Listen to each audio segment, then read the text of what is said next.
Are we supposed to say? Mike check. Hi. Hello. Yes, hello, audience. Come on, she's here. Oh, okay. Welcome to In the Community with Dantes. And I have some great hosts here today. I have some great people here today. And our Father, I thank you for bringing us here today. Let us get home safe and sound with no hurt, harm, or danger. No unseen danger that we are in right now, Lord. Let us all get back to our safe destinations today, on this day, and every day. Amen. Amen. And we would like we would like to introduce our guests that are on our show today, and we're talking about the opioid epidemic. Yeah, opioid epidemic. Epidemic. Yes. We would like to welcome our two guests, Mr. Jason Joyce, Clinical Director of Recovery Resources, and Ms. Sharita Hooven, our Case Manager, giving the parental perspective. Yes. Thank you for having Welcome, me. Jason. Thank you. All right. Question number one. Tim. Well, before we do that, Jason, do you mind telling us a little bit Sure. about what you do for Recovery Resources? Sure. So, like I said, my name is Jason Joyce. I'm the Senior Director of Clinical Services at Recovery Resources. I oversee all the clinical services, so all of our mental health and substance use groups, individual sessions. I'm not a psychiatrist, but I do administratively oversee psychiatry. And then lastly, our prevention services, where we go out in the community and to the schools to help teach people about mental health and substance use disorders. All right. Back to Tim. Our first question is, how are prescription drugs classified? And the second half of that would be, what is an opioid? So an opioid is a depressant. So what it does is it helps numb the body from pain. And when used in high doses, it can cause euphoria or extreme pleasure. The drugs were started as a way to help people with pain. So they started out in a positive way with a positive message. Most of opiums, or I should say most opioids are derived from the poppy seed plant, which contains opium. And there might be some other names you've heard of, heroin, Oxycontin, fentanyl. Those are all different substances and medications that derive from the one plant of opiates. So when we talk about opiates, we're talking about that whole umbrella of drugs that derive from the poppy seed plant for opiates. What kind of first-hand knowledge do you have about opioids, if any? So my background is as a licensed professional counselor and also a licensed independent chemical dependency counselor. So my experience with opiates is helping treat people with opiate addiction through the whole continuum, so either mild, moderate, or severe. At Recovery Resources, we primarily work with people who have pretty significant opiate use disorders, and when they come to us, they come for help trying to either get off those substances or find some way to lessen the pain associated with the addiction with those substances. What should the public know about the epidemic? From a parent perspective. Well, just from a perspective, I think just for the community. Mm-hmm. Well, I think first and foremost, stigma and fear. Those are the two big reasons why people don't bring up why they have an addiction issue, and they don't talk about it with other people. Mm-hmm. So stigma and fear are big things. And when you look at the statistics, right, so Ohio, they are third right now in the nation for opiate overdoses. Just within Cuyahoga County alone, we had, and I got the numbers this morning, 822 overdose deaths this past year. Wow. Wow, that's shocking. It's crazy, right? And 477 of those are from this powerful opiate called fentanyl, which is, was started out as a very strong, powerful synthetic opiate, and then it was made to help people, but now they're using it to people are dying from it because if they take just a small amount, they don't know how much they're taking, and then they can die from it. So, in terms of our crisis, our epidemic, that's what we're speaking to when we say that these are, we're losing more lives to opiate overdose than we are to handguns. We're losing more lives than some of these big things, more than suicides. So more than a lot of the kind of the mental health and substance use crises that we've had in the past, opiates are very significant. And the reason why people don't get help is because they're embarrassed. We believe this is a medical condition. So this is something that, might be something to do with your genetics, maybe what you've been exposed to, what you've tried. But, we view this as something that it's a medical disorder. It's something you have to manage, similar to diabetes, in that, it's a lifelong condition that you need to manage and kind of get the right treatment for, or else you'll kind of go down that same path again and slip up. So I think to answer what we love getting out in the community is that people need treatment. Treatment works and people can recover, and that stigma and fear, it's just something that we want people to seek treatment for and help to get over. So only 1 in 9 people who need a substance use treatment actually get it. So the vast majority of people, and I'm sure you guys can think of it kind of in your own lives, people that you've known might have struggled with addiction, or that you've run into that drink too much or use drugs or things like that. And most likely they haven't been able to get the help that they need. So now, as a parent, I do have, not my oldest anymore, but both my children were involved in sports. I know that a lot of times with sports comes injuries, and I know that some addiction is associated with maybe pain medication. It is, yeah. So how, I guess it's sort of a twofold question, but how as a parent or as someone who supports someone on pain medication can look out for something like that? 'Cause I wouldn't know. That's the scary part. Cause that was going to be our next question on the list. What are the signs to look for if you think you know someone who's addicted? Mm-hmm. It's a great question. With opiates, they're tricky because not everyone, obviously, who takes an opiate gets addicted, right? So we maybe have been prescribed, a pain medication when something hurt or something like that before. So not everybody that takes it does get addicted. So that's sort of one of the scary parts and the hard part, because you don't know necessarily if it's going to happen to you or not. Right. So as a parent, the first thing you want to look out for is, are they using the medication as prescribed? And if they are, what are they kind of doing? And then if you get a prescription, say for a month, and the pain subsides, are you still using it? Are they looking at new ways to get it? So those are the things you want to look for. Those are kind of more the early stages in terms of forming an addiction or having some issue with a substance.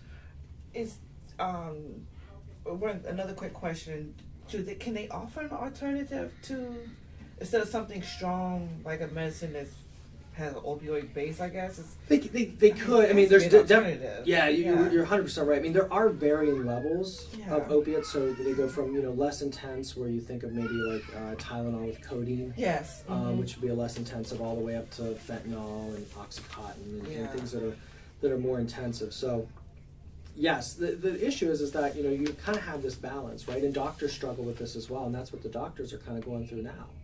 In that, in the 80s, 90s, early 2000s, there was a strong kind of push for doctors to be reviewed, and there was a strong push that doctors should help people and they should end pain. So, the doctors really looked at it as, okay, we don't want people to suffer. We want people to feel better. So we're going to prescribe these things. And, part of sort of my review and metric is how happy people are when they see me, if they leave comfortable. So that kind of started that more, it's more complicated now, but those are kind of the two big things that kind of started this opiate epidemic, where people were using these and then they just couldn't get off. Interesting. And like when I go to the doctor now, they say we can't prescribe Tylenol, codeine. Yep. And they said regular Tylenol will work just as fine as the codeine stuff that you had in your system. Yeah, I mean, dependent upon how severe, certainly Yeah. you don't want people to be in pain, but you also don't want people to get addicted. So, Right, it's a Yeah. balance. Yeah, I Yeah, wasn't it's addicted. tough. I was just, of course, I was not. just in pain and asking for pain when they do surgery. Like right here, they did surgery Mhm. and get cancer out, and I want it. And but they said you can go get some Tylenol, and they do the same thing as that Tylenol codeine. Yeah, it can definitely be helpful. So I said good. Yeah, exactly. Yeah. But that's the thing. You don't want to expose yourself if you don't have to. Right. No. Because we've seen a lot of different people kind of come through, and you don't know what they're going to be addicted to. Right. You don't. That's true. Everybody here might have something if they tried it they could possibly get addicted to. Okay. So that's why you try to avoid it as much as possible. Yeah, we need to take our break now. We'll be right back in just a moment. Thank you. All right. Back and we're with Don, Tez Taylor, and Tim Soko. Yes. Back to Tim. Okay. Jason, what are some of the ways we in the community could help someone who is addicted? So the first thing I guess I always recommend is somebody that's, knows someone who's addicted or knows somebody who might be struggling with things is to try to get them into treatment and try to at least get them to agree to an assessment. A lot of times people say, I don't have a problem, I don't have a problem, I don't have a problem. But that first step is, okay, that's fine. Maybe you don't have a problem, that's fine. But why don't you just go get an assessment? Why don't you go to your local hospital or agency and get an assessment to see what they think? And a lot of times that can be really impactful because as someone's kind of telling their story, it starts to become self-evident to them that they have a problem. We'll ask questions like, what does your family think? What do your friends think? Have you lost any friends because of it? And as they kind of go through the assessment process, there's usually some sort of recognition. Not all the way. It's not like they're super excited to get into treatment sometimes. Right. But there is some recognition that this is an issue, and this is something I need to address. So that's one way people get into treatment. The other way is they get in trouble. So over half of our referrals come from the criminal justice system. So somebody gets in trouble with drunk driving or a possession charge, and then they come to us, and maybe they're not super motivated, but we work with them to try to get them on board with our treatment. So I think if for people in the community, if they know something's wrong, having that conversation and having it from a perspective of love, right? Yeah, You don't want to blame people. You don't want to say, What would you do if you got young people like 13, 14, Yeah. 15, and they go and pick up a cup because they want to be cool and just drink it and then they get sick. So All because yeah, of this. that's a great question. Because I know someone, little kid that had drunk some something and then he had lean in it and he was trying to be popular because they said he was a nerd, so he just picked up. It's a way to kind of move forward. Yeah, I think that's an excellent question. So the vast majority of my career has been spent with children and adolescents. So I started off as a home-based therapist that went out to the home to help children and adolescents with addictions and working with the families. So I think that's a very valid question in that, what do you do with children who are struggling? Because a lot of times it's normal in a way to experiment with substances. So over 50% of high school seniors have tried marijuana. That's across the country. So, if you look at anyone graduating, about half of them have tried marijuana at some point. Do all of them need our services? No. I mean, do all of them need chemical dependency treatment? Not at all. But there's that balance, right? And a lot of times it's hard working with youth because even the ones that are struggling, say even ones that have, what we'd call an addiction issue, they haven't experienced enough of life's consequences for it to be super meaningful. Like somebody who's maybe in their 30s or 40s, they'll say like, well, my wife kicked me out, or my family doesn't want to be around me anymore. For a kid, you're not going to get that. Right. It's going to be things like, well, I got kicked out of school, but everybody gets kicked out of school every now and again. So it is harder. The intervention for children is through the family because you have leverage. You know, typically a child is not, you know, they don't have tons of money. I know when I was a child, you know, I didn't have much money to buy things. So Right. they're getting money from somewhere or from someone. That's interesting. Right? And then typically the younger a child is when they use, so when we do an assessment, if they say it's a 17-year-old and they're smoking marijuana, I go, okay, you know, they're probably getting it from their friends around the community, maybe they got a part-time job, maybe they're selling it a little bit on the side, maybe that's how they're getting it. If a 12-year-old comes in and says, I'm smoking marijuana, my first thing is, who in the family's using? Because 12-year-olds typically don't run in the drug circles, if you will. It's not, you know, they're not in high school, it's not kind of a common thing, it's not really a time for experimentation yet.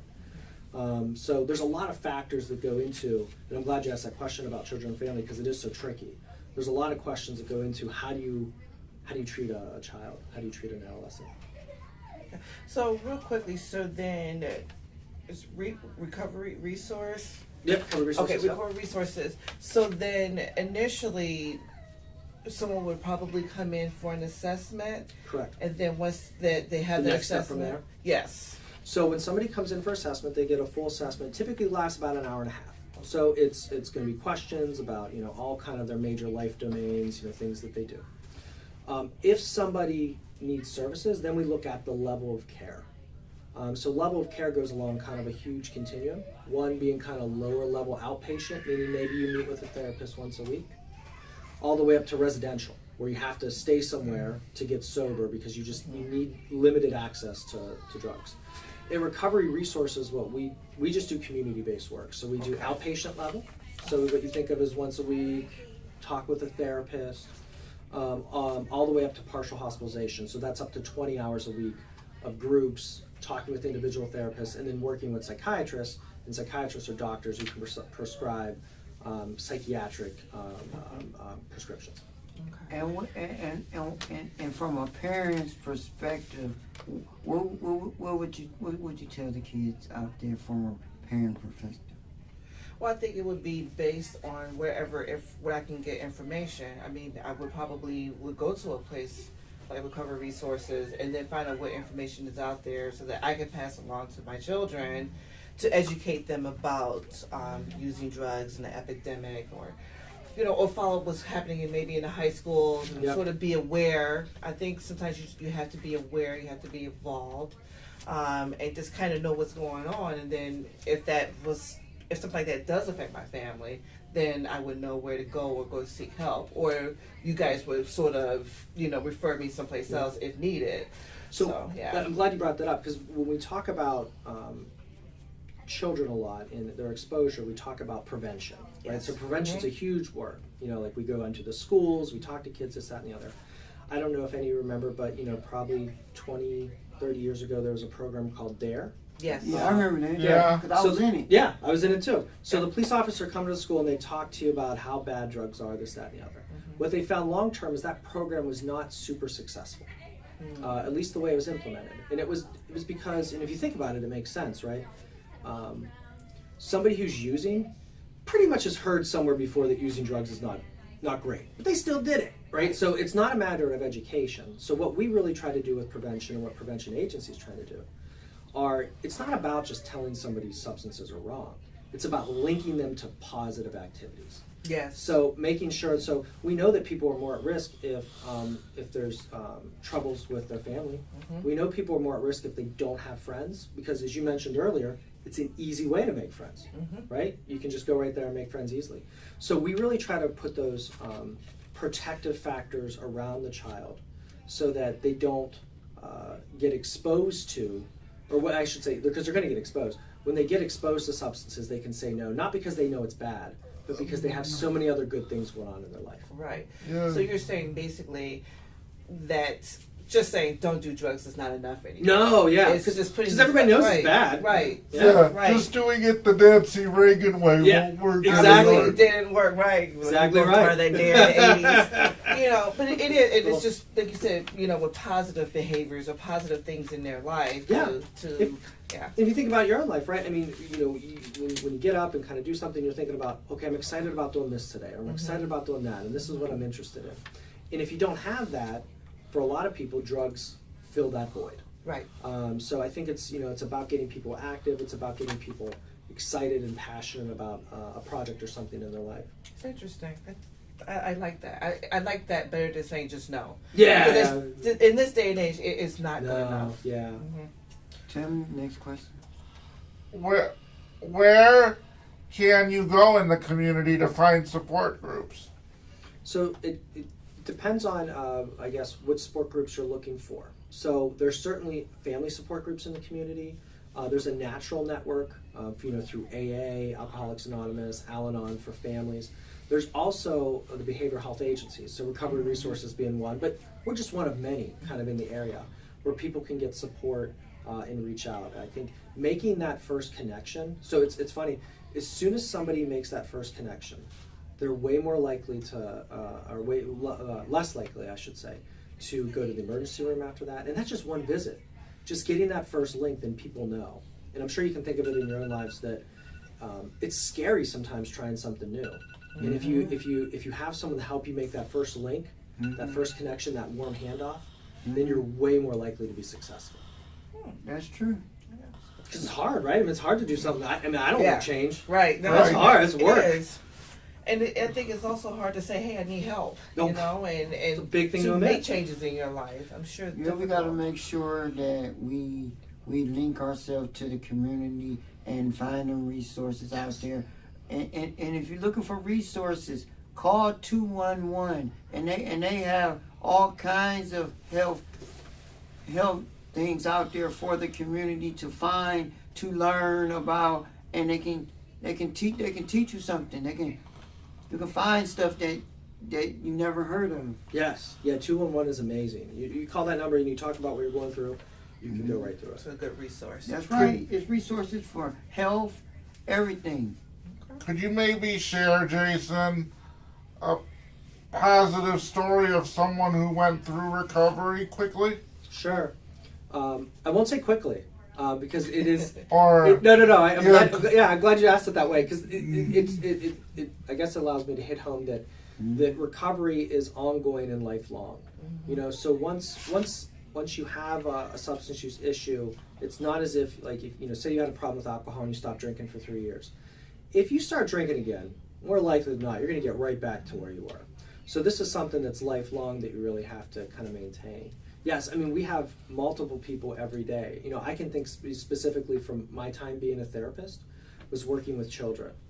So seeing those connections, I can think of multiple kids who had a negative relationship with their family. They were kind of the one that the family kind of pointed at and said, "You're the one, and it's your problem, and you're the one who's causing this trouble in the family." And seeing that family kind of change their perspective, because for a kid, it's really hard to change if your family, because they're going to drag you right back in that cycle, right? Right. You're trying maybe not to yell or argue or whatever, but when your mom or your dad is kind of pushing at you or maybe treating you in a not kind way, it's hard just to turn the other cheek, especially when you're younger. Right. So I think that in terms of that, yes, I mean, we see little miracles every day. But I think the key is that there is no sort of magic like, and now you're fixed. Right. It's always something that people are going to have to buy into and know that I can't do that again, or else I'm going to get back to where I was. Right. And what can we do, and what is your phone number so people out there in the community can know where to reach you if they need this opioid or whatever help out here in our community to make it better for them and their families. I'm glad you asked Which that. brings up the question of how can the community get more involved in the fight against addiction? So for Recovery Resources, our website is www.recres, that's recres.org. And we also have a centralized intake, meaning that if anybody calls our main line, which is 216-431-4131, again, that's 216-431-4131. If you call that number, you can immediately get linked to an assessment. We also do same-day assessments. So if somebody wakes up today and says, "Hey, look, I want to get sober," they can get an assessment that day. Very nice. That's Good. Very nice. Yes, You're we doing thank good you. work. We thank you for coming in, giving us the insight on the opioid academic out here and Epidemic. academic, yeah, and stuff like that. And this been enlightening to me. I learned some more stuff that I didn't know. Oh, good. And all that. And you got some statistics, Tim.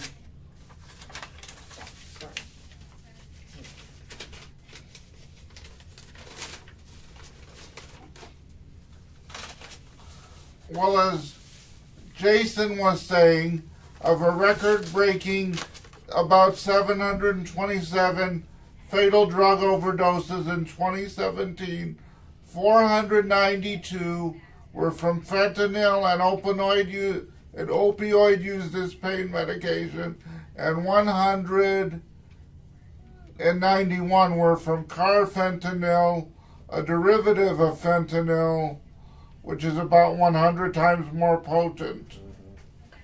Yeah, well, thank you, Jason, for explaining to us about the epidemic and what recovery resources do. And thank you for them yeah. facts too. Thank you for them facts, Tim Soko. You're on welcome. What's going on? We need to know what's going on in this community so we can help. Yeah, we can help the people who need to us to help them in the fight when these kind of fights in the community. Yes. We thank y'all for listening to WUCP. We thank you, and we'll be back next week, and we have a great show next week and everything else. And God bless, and we hope we hope we can help someone in our community again. God bless you. Another podcast with KAZ, and we got shut down, and imagine 5 people in a room talking at once, That's not good. and I was the only one who was prepared each week, so we got shut down, and then Okay, you guys, Sounds mics all are right? good just from your conversations. It's going good. All All right. right. So countdown's gonna be, you're gonna hear 1, 2, 3, and then you're gonna start. Okay. okay. All right. And then I'll hit this when you start tapping. I'll hit that. Sounds great. All right.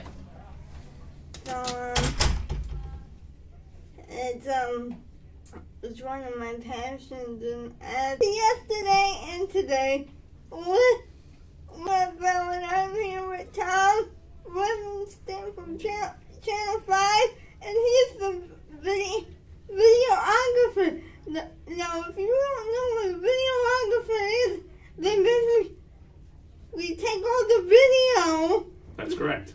that you see and put it in the archive so it can be saved for later. I go out and I shoot stories. I go out and shoot news stories and sports, and that's what a videographer does. Sometimes we Yeah. edit our own things.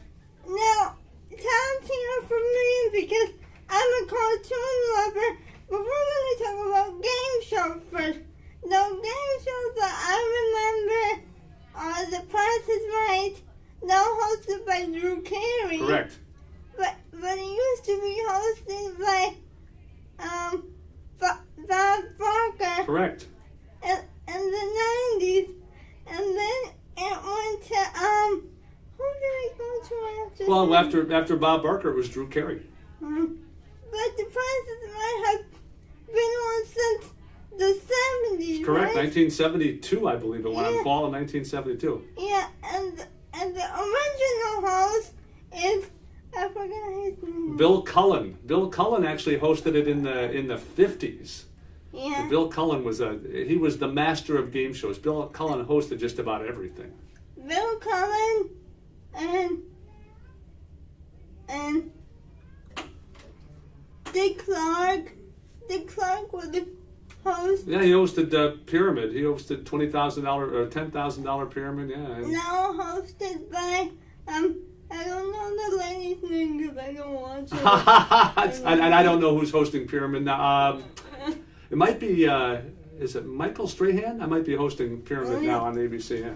Yeah, Michael But all the old shows from the 60s are coming back. Right. Match Game is back. To Tell the Truth is back. They're bringing all the old games, and they're bringing them back in the similar formats. And Yeah, yeah. well, when I was a kid, I used to stay home from school sick. If I knew that there was going to be a special game show on that way, like there's going to be a five, I would try to stay home from school sick so I could watch game shows. My grandma, she loved Jeopardy, hosted by Alex Trebek. But he wasn't the original host. He wasn't. Wasn't it? Oh my God! I said. Well, I know. Art Fleming. Art Fleming was the original host of it was an old NBC show back in the 60s. Yeah, but she loves Jeopardy and Wheel of Fortune. Oh, Wheel of Fortune, right. Yeah, Wheel of Fortune has been on for a long time. When I was in high school, and then when I was taking a class Spanish 4, and there were so few of the kids in my senior year who were taking Spanish, that we used one of the teacher's office, and our class started at 10:50, and back then Wheel of Fortune was on from 10:30 to 11, so we'd always watch the end of Wheel of Fortune back then. That was 1976, I think. Oh. Well, you didn't. You kind of hid my little secret here, though, that I was a contestant on The Price is Right in 1993. You were Bob Barker. Yep. And it was a hoot. I went 3 days in a row. I just went out because I ride my bike at home on a stand during the winter, and I always tried to find something that would keep my interest. And so I started taping The Price is Right, and I was yelling at these contestants, thinking I could do better than that. I could do better than that. So I went out 3 days in a row, and on the third day I got picked, and I won $7,038 in cash and prizes. I won a brass bed and patio furniture. No, I'm gonna ask you a question that might ruin childhood. Okay. Do you have to pay California taxes? Well, you do, and that's and your state taxes. well, you have to play. First of all, it is federal tax, so it's they. And the advice that they gave me was try to find somebody in your area who sells the same products that you just won, and try to get a bunch of different prices so you don't pay full retail. I didn't do that, but in California, when you're out there right away, I won the patio furniture and brass bed, and I played a game called the check game. And I got a check for $2,300. So they withheld right away my California taxes. So I had to file with California to get my money back from California because I'm not a resident. And then, but then I had to pay Ohio tax on it too. That's nice. Yeah, well, I know, but it's income. Okay. So children, I'm sorry. You Yeah. have to pay both. You do. Well, and here was the surprise of being on the show is I didn't know when the prizes were coming to the house. They just showed up one day in a truck. Nowadays you can be like, track my package. You have well now you can, but and then you also had the choice back then. I don't know if you do now, but you could decline the prizes. You Why didn't have would to. you do Well, let's say you won something you really didn't want. Yeah. You could tell them that. And Drew Carey, and I've been back to the show since Drew's hosted. I didn't get on it again, but Drew makes fun of hot tubs. He said, "Don't win a hot tub," because he says they'll deliver it to your house. Then you got to get an electrician to show up. You got to get a plumber to show up, and he says, "Don't win a hot tub." So, Yeah. Now, Drew Carey, he's a funny guy. Drew Carey, he used to run this show, and the 90s kids called Whose Line Is It? Right. Anyway, he used to host the show. Now it's hosted by Aisha Tyler now. And you know, Wayne Brady and the same three guys all on the show from the 90s. yeah. And Wayne Brady is hosting Let's Make a Deal. Yeah. Drew Carey's hosting Price is Right. Yeah, and then after that, you can watch the news. And then you can watch Young and the Restless, which I love, but I know everybody, you're probably like 3 or 23 and watching Young and the Restless. Now, Young and the Restless have been, first it was on radio. I didn't know that. Then it went to TV in like the 50s, 60s, and Nikki and Victor, and Jack and Paul and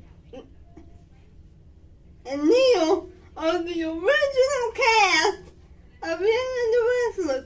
And Phineas and Ashley. But Ashley's leaving again, everybody. So You sound like our version of Linda Hirsch. Linda Hirsch was on Channel 5 and on the Morning Exchange, and I still see Linda once in a while, and she talks about the soaps. She knew everything about the soaps, the stories. see, my grandmother, who's deceased now, I used to watch the story for fun. She used to watch it when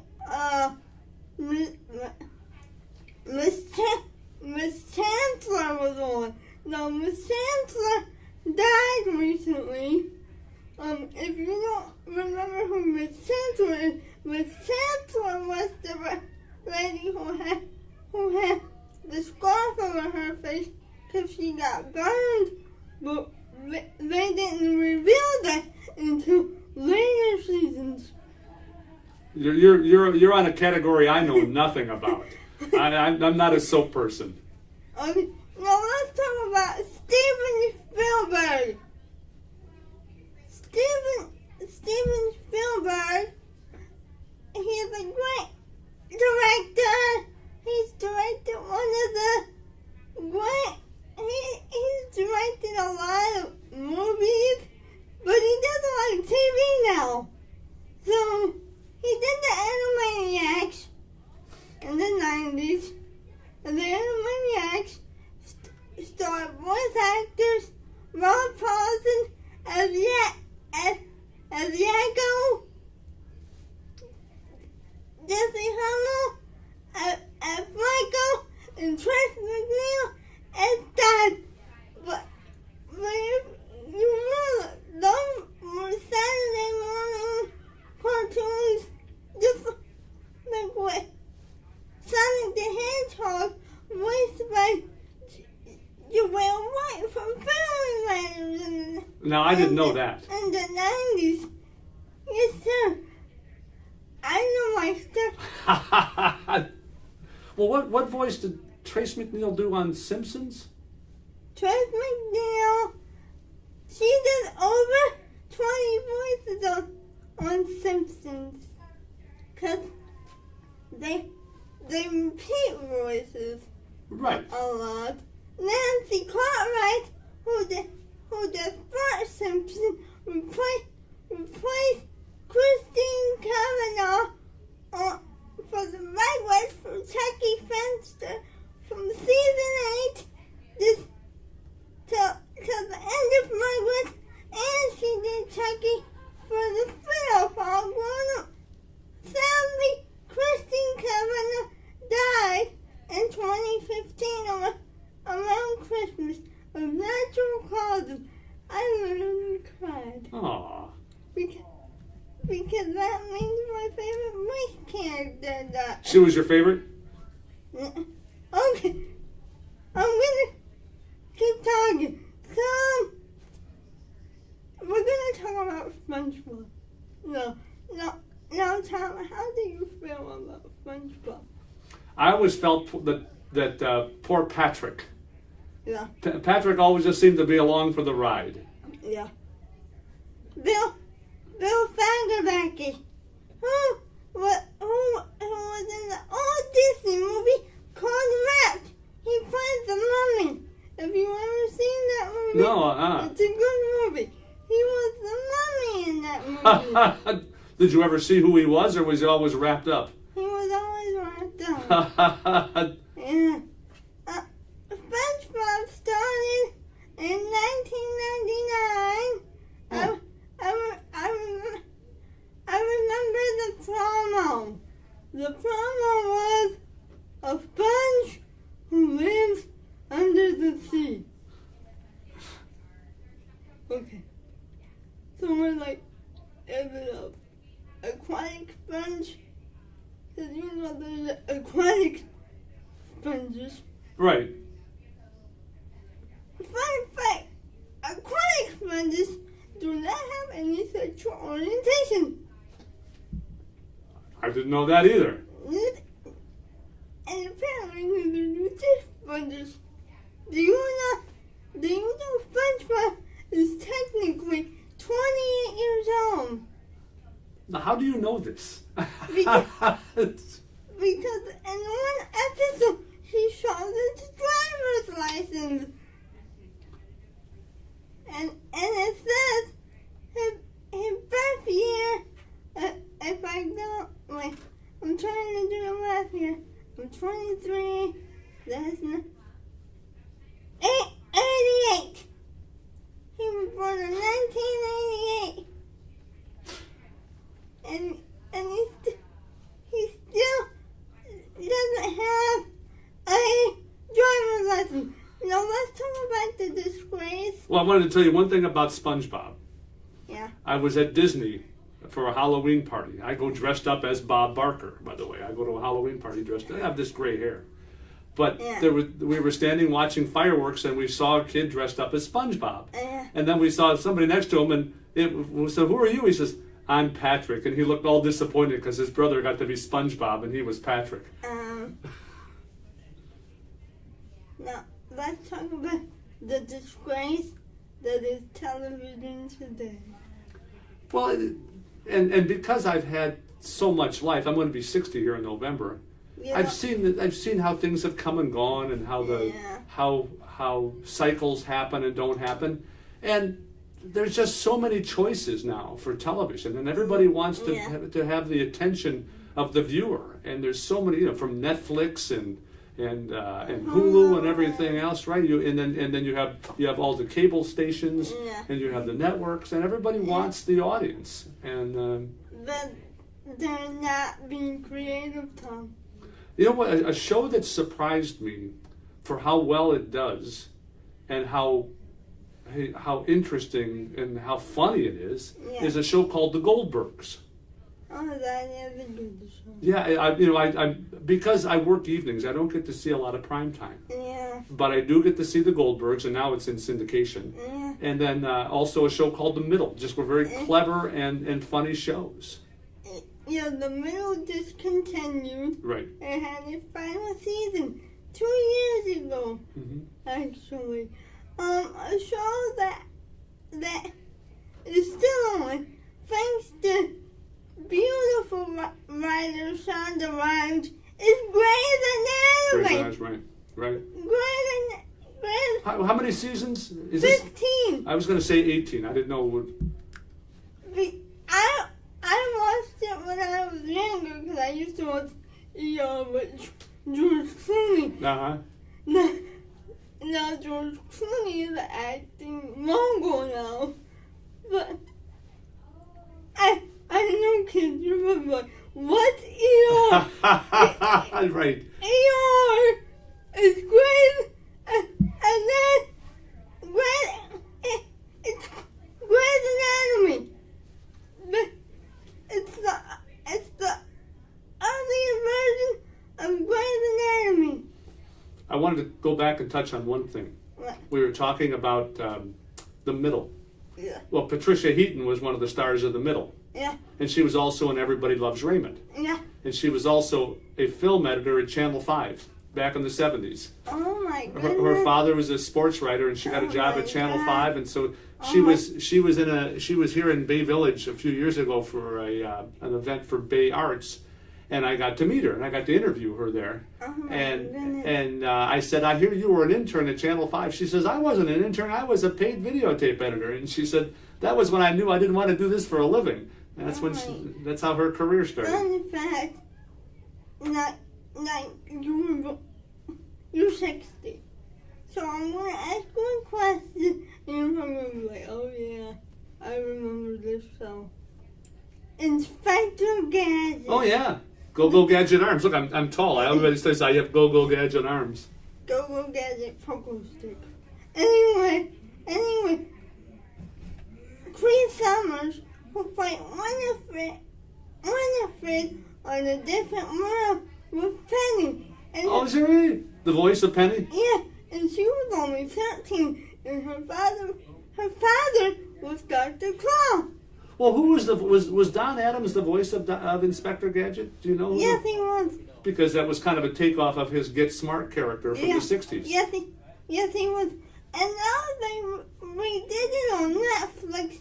One of my favorite voice actors, Tara Strong, who started when she was 13. She did the voice of Hello Kitty. And then a lot of people were like, wait, Hello Kitty has a voice? Yes, Hello Kitty has a voice, and it's Tara Strong, and she's fantastic. Now, Tara Strong is the original voice of Bubba from the Powerpuff Girls.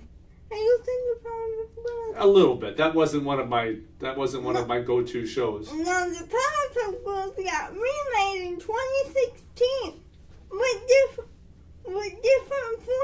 voice actors. I'm still disappointed. We're gonna take a break and then we come back. But Tom Livingston of Channel 5. Thank you for Sure. doing this. Oh yeah. Tom. Okay, now we're gonna talk about spin-off. Kids, I'm so sorry for the show that I'm about to mention, because you might be too young to know these shows. Cheers! Right. Starring Danny DeVito, well, not Danny DeVito, but Rhea Perlman. Yeah, and that was such a hot show, and then it spun off to Frasier! starring.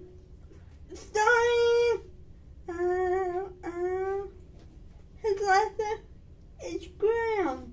I'm just drawing a blank myself. Oh my god. Okay, go ahead. We'll move on. I can look. Can I look? Yeah, you can like. I just drew a blank here. Hold on. Fraser Crane was. Frasier Crane was And we're gonna both say, oh yeah, right. yeah. Kelsey Grammer. Thank you. Kelsey Grammer. And Everybody who knows the show is yelling at us, right? Saying it's Yeah. Kelsey Grammer. yeah. Empty Nesters is a spin-off of the Golden Girls. I didn't know that. Yeah. Because they're technically their neighbors. Oh, Yeah, okay. and Maud is a spin-off Of All in the Family. of All in the Family. Also, Good Times was a spin-off of Maude. So a Yeah. spin-off spun off a spin-off. Yeah. Back in the 60s and the 70s, every show had a spin-off. Right. Now, Mary Tyler Moore had Rhoda. yeah. And it was like, rest in peace, Mary Tyler Moore. Anyway, Happy Days had a spin-off too. Laverne and Shirley. Yeah. And Laverne and, well, let's see. Joni Loves Chachi was also a spin-off Yeah. of Happy Days. Yeah. And Happy Days actually came off of an episode of a show. I mean, this is going back to when I was a kid. Love American Style, which was it was a ABC show, and they had this pilot for it was called Love and the Happy Days. Yeah. So that was a spin-off that had a spin-off that had a spin-off. Thank you, Happy Days, for bringing us Ron Howard, one of the greatest directors of all time. Who would have known? Well, and actually Andy Griffith Show. Yeah. And the Andy Griffith Show had a spin-off called Gomer Pyle. Yeah. Rest in peace, Andy Griffith. Yeah. I have a clip that I sometimes show at out of our archives when I give speeches places, and it's a clip of Andy Griffith on The Morning Exchange. The Morning Exchange was from 1972 to 1999. It was a 2-hour morning talk show on Channel 5. It wasn't a news show. It was a talk show. So we're going to talk about remakes. MacGyver. Hawaii Five-0. It was also a remake. I don't know. I think there's a certain magic in a show when it's out originally. Yeah. And you see it a lot with movies where they try to remake things, and sometimes the original's the best. Some things you just shouldn't touch. Right. And the originals are the things you shouldn't touch. like when they did Clifford's Puppy Day, because John Ritter passed away, and he was the voice of Clifford, and he was on a show called Simply 8 before he died. Right. 8 rules for dating my daughter. Yeah. And it's like they should have never tested it. They could have just. Well, now you have the remake of the Roseanne show that's also being retooled now because Roseanne won't be on her remake show. Yeah.